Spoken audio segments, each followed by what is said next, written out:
It's finally Final Fantasy pre-release weekend. How is the new set impacting card prices in the secondary market? Find out in this latest episode of the Magic the Gathering Market Watch. This video is sponsored by Flipside Gaming. Check out flipsidegaming.com for all your gaming needs. Right now you can pre-order Magic the Gathering Final Fantasy, Edge of Eternities, or find a vast number of other great items on their website. Remember, shipping is free in the United States if your order is over $100 or consists only of singles. Just look in the description or the comments section below for direct links to their site.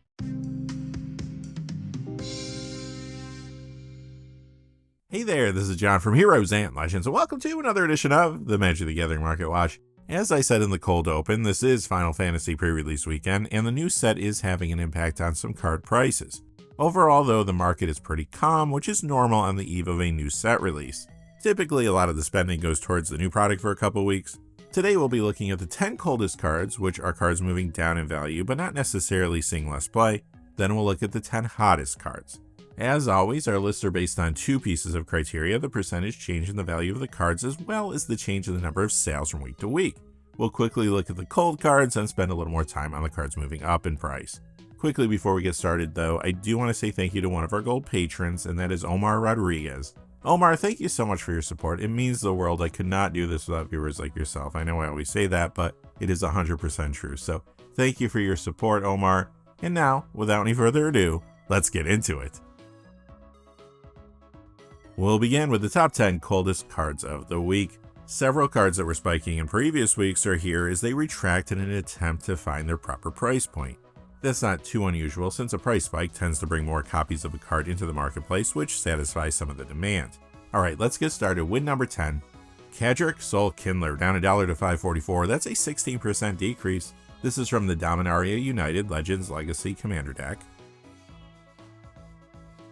Number 9 is a reserve list card, Chaos Sphere, down $1.09 to $7.50. That's a 13% decrease.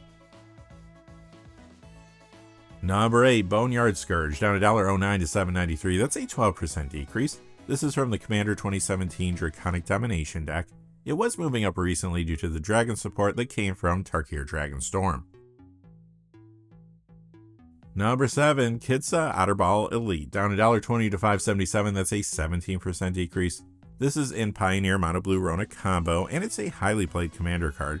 Recently, some have been getting copies of Kitsa to add to builds around Vivi or Natir from Final Fantasy, but this week the card still retracts some.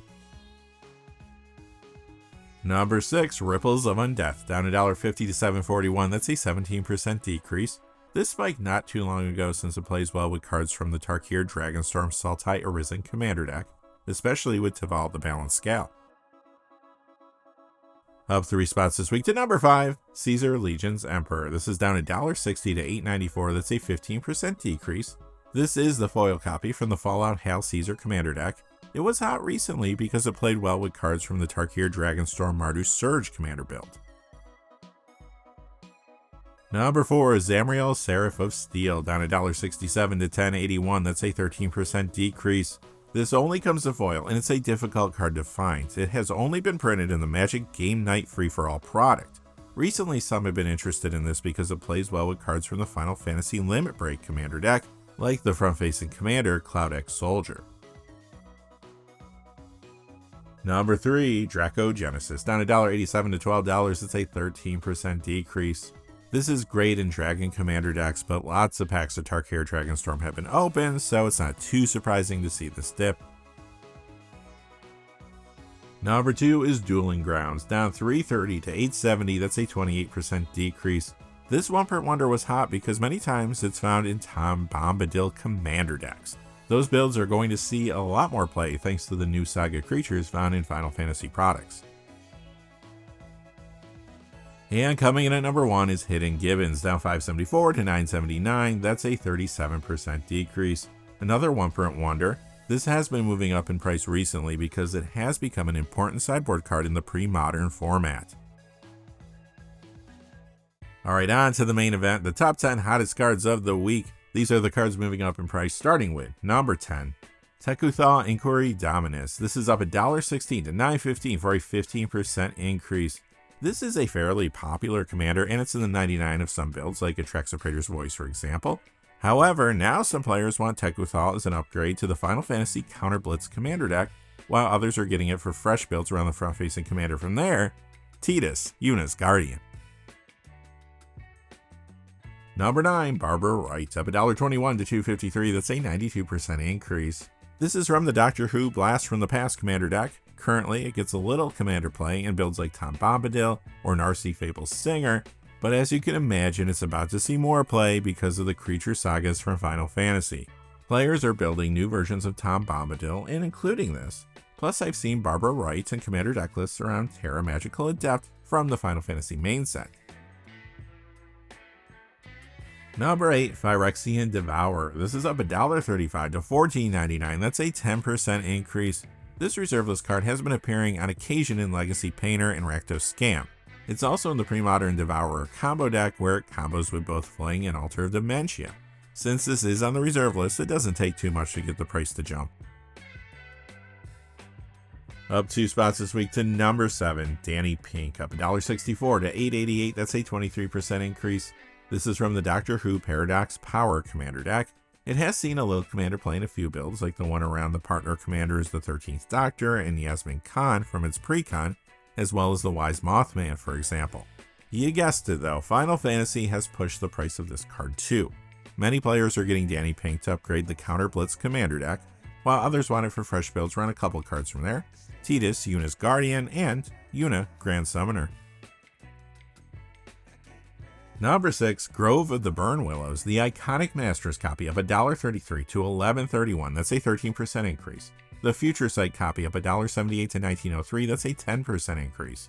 This has been seeing some 1v1 duel as well as regular commander play. In 1v1 it's in Slimefoot and Squee for example, and in regular commander it appears in Minsk and Boo Timeless Heroes and Tovalar Dire Overlord decks among others.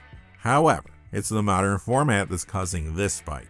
A Gruul Broodscale combo deck recently won the Magic Spotlight Secret Lair event at SCGCon Indianapolis, where the winner will get to consult on a future Secret Lair product. The deck ran an infinite mana combo using Basking Broodscale, equipped with Blade of the Blood Chief.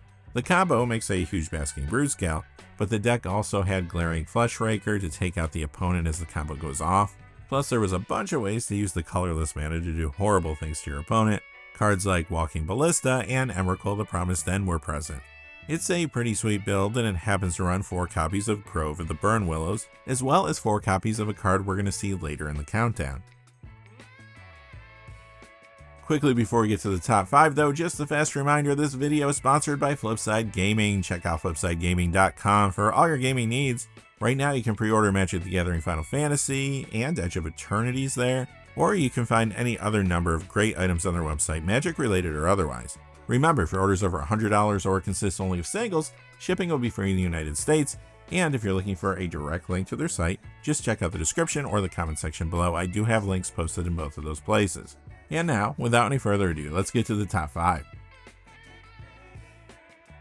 Coming in at number 5, the Hada Binder of Wills, up $2.03 to $17.17, that's a 13% increase.